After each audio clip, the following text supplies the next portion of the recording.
अमित, कहाँ थे तुम इतनी देर? तुम्हें होश नहीं था कि बच्चों को स्कूल से भी लाना है? बच्चे बेचारे 3 घंटे से स्कूल में इंतजार कर रहे थे। वो तो भला हो उस वॉचमैन का जिसे मैंने अपने और तुम्हारे फ़ोन नंबर दे रखा था। उसने बहुत बार तुम्हारा मोबाइल फ़ोन ट्राई किया, लेकिन तुम्हारा फ़ोन बंद आ रहा था।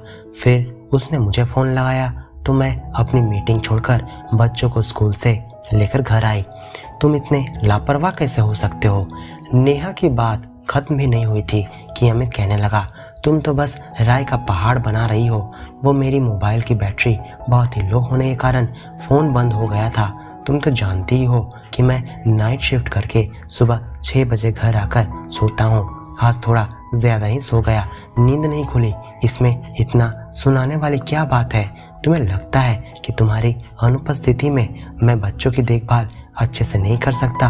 तो तुम एक केयर टेकर रख लो नेहा, जो बच्चों की देखभाल अच्छे से करेगी और वो बच्चों का ध्यान भी रखेगी और उन्हें स्कूल से सही समय पर लेकर भी आएगी।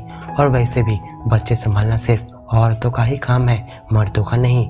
ये सुनते ही नेहा कहने लगी कि तुम्हारा पहला सवाल कि केयर टेकर रख लो, तो तुम्हें तो पता ही होगा अमित कि मैंने पहले केयर टेकर कहीं रखी थी जो बच्चों का ध्यान कम और अपने खाने पीने का ध्यान ज़्यादा रखा करती थी।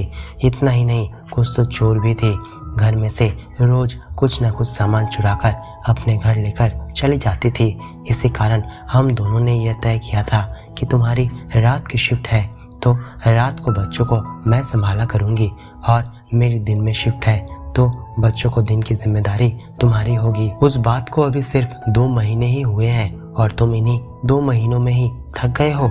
और तुम्हारा दूसरा सवाल कि बच्चे संभालना औरतों का काम है, तो मैं तुम्हें यह बता दूं कि बच्चे सिर्फ अकेली औरतों के ही नहीं होते, औरतों और मर्दों दोनों के होते हैं। जब हम लोग दोनों कमाते हैं तो बच्चे संभालने की जिम्मेदारी भी दोनों की ही होनी चाहिए। जब औरत मर्द के साथ कंधे से कंधा मिलाकर चलने में सक्षम है तो मर्द औरत की घर की जिम्मेदारी में हाथ वो क्यों नहीं बटा सकता?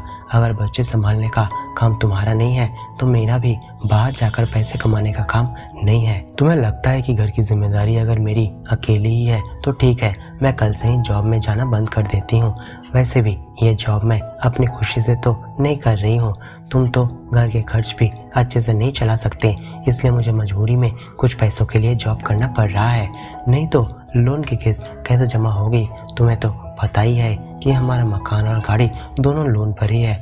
जब नेहा ने अमित को आईना दिखाया तो अमित को भी अपनी गलती का एहसास हुआ और उसने माफ़ी मांगते हुए नेहा से कहा, मैं गुस्से में कुछ ज़्यादा ही बोल दिया Neha, I am really very sorry, please मुझे माफ़ कर दो। आगे से मैं अपनी जिम्मेदारी अच्छे से निभाऊंगा।